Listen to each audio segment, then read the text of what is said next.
जो लोग सालों साल लोकसभा को कवर करते रहे, ऐसे ही दो वरिष्ठ पत्रकार हमारे साथ जुड़ रहे हैं, उनसे बात करते हैं। नीरजा चौधरी हमारे साथ जुड़ रही हैं, विनोद शर्मा जो कि पॉलिटिकल एडिटर हिंदुस्तान टाइम्स के, वो भी हमारे साथ इस चर्चा में हिस्सा ले रहे हैं। नीरजा जी, मेरा पहला सवाल आपसे है।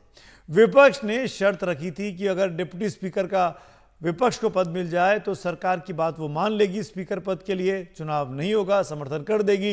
लेकिन आप जानते हैं कि डिप्टी स्पीकर को लेकर आपको लगता है कि सरकार की मंशा है कि वो अपने सहयोगी टीडीपी से बात कर रही है? क्या वो टीडीपी को या जेडीयू को ये पद देना चाहती है?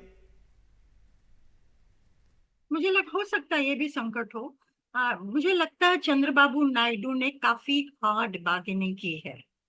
उनको फाइनेंशियल पैकेज चाहिए, उनको अमरावती अपने कैपिटल आंध्र प्रदेश का नया बिल्ड करना है, जिसके लिए बहुत ग्रैंड डिजाइन है और अलग अलग रीजन्स के लिए उनके प्लान्स हैं डेवलपमेंट के लिए। रायलसीमा अलग अलग रीजन्स के लिए वो करना चाहेंगे, जिसके लिए मनी चाहिए। तो मुझे लगता है उन्होंने बार्गेनिंग जो की है स्पीकर के मामले को लेके, वो फाइनेंशियल पैकेजेस के लिए हुई है। और जनता दल यू ने भी बार्गेनिंग जरूर की है। उनको तो अगले साल की चुनाव दोबारा जीतना है, पार्टनरशिप बीजेपी के साथ बहुत इंपॉर्टेंट है। अब नीरज जी, एक भी आपसे जानना चाहेंगे, आपने जेडीयू का नाम लिया, टीडीपी भी डिप्टी स्पीकर के पद पे नजर रखी हुई है। दोनों पार्टियां टीडीपी और जेडीयू जो सबसे बड़े सहयोगी हैं बीजेपी के, एक के 17 सांसद हैं, एक के 16 सांसद हैं। ऐसे में जेडीयू क्या करेगी? जेडीयू भी तो चाहेगी ना कि डिप्टी स्पीकर का पद तो उसको मिले, अगर बीजेपी अपने अलायंस को देना चाह रही है और अगर वहां पर विपक्ष की बात वो नहीं मानती है।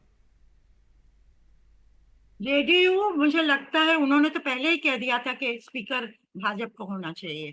टीडीपी ने तो कुछ कहा नहीं था पब्लिकली, उन्होंने तो कह ही दिया था। उनको भी फाइनेंशियल पैकेज चाहिए। उनको अगले साल चुनाव है बिहार असेंबली का। वो चाहेंगे वो भाजपा के साथ पार्टनरशिप में रह के वो जीतें दोबारा, क्योंकि उनको चुनौती है तेजस्वी यादव की आरजेडी से। तो मुझे लगता है अलग अलग उनके नेताओं को शायद अलग अलग बातचीत हुई हो। तो ओवरऑल अलाइज को उन्होंने मना लिया है भाजपा ने, ये तो स्पष्ट ही है। हमारे साथ विनोद शर्मा भी जुड़े हुए। विनोद जी, आप भी कई सालों से संसद को कवर कर रहे हैं, जानते हैं वहाँ की गतिविधियों के बारे में। आपने देखा होगा ज़्यादातर समय यही हुआ कि स्पीकर अगर सत्तारूढ़ पक्ष के पास है तो डिप्टी स्पीकर विपक्ष के पास जाता है। लेकिन पिछली लोकसभा में हमने देखा कि डिप्टी स्पीकर किसी को नहीं बनाया गया, किसी को नहीं दिया गया। अब जो कुछ स्थिति आज की तारीख में दिख रही है, इसको देखकर आपको इस बार क्या लगता है कि ये पोस्ट क्या होगा? इसका विपक्ष को जाएगी या नहीं जाएगी, या विपक्ष ये डिप्टी स्पीकर का पद भी सरकार के पास ही रहेगा?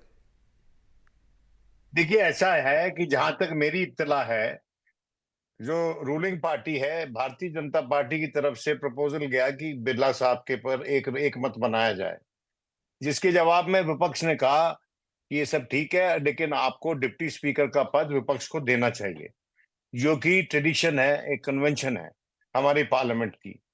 और पिछले कार्यकाल में इस सरकार ने 5 बरस वो पद खाली रखा। तो मैं समझता हूं कि इस पे एक राय बन सकती थी, बिरला साहब पे एक राय बन सकती थी और डिप्टी स्पीकर पे भी बन सकती थी, अगर दोनों तरफ से एक दरिया दिली दिखाई जाती, एक सेंस ऑफ अकोमोडेशन जिसको बोलते हैं, वो दिखाया जाता। लेकिन वो ऐसा हो नहीं रहा है, क्योंकि लगता यह है कि सरकार जो इस इलेक्शन से थोड़ी सी कमजोर होकर निकली है, वो ये दिखाना चाहती है कि वो कमजोर नहीं, उतनी ही सक्षम है। और जो विपक्ष है, जो इस इलेक्शन से मजबूत थोड़ा रिलेटिव टर्म्स में होकर निकला है, वो ये दिखाना चाहता है कि वो मजबूत है।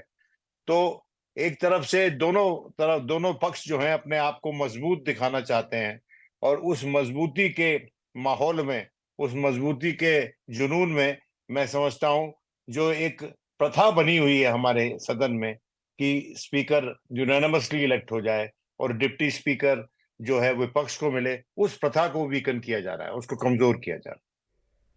तो आगे अब क्या होता हुआ देखते हैं विनोद जी? क्योंकि आज तो केंद्रीय मंत्री पीयूष गोयल ने यहाँ तक कहा कि संसद संविधान में कहीं नहीं लिखा कि डिप्टी स्पीकर का पद होना चाहिए, पोस्ट विपक्ष को मिलनी चाहिए।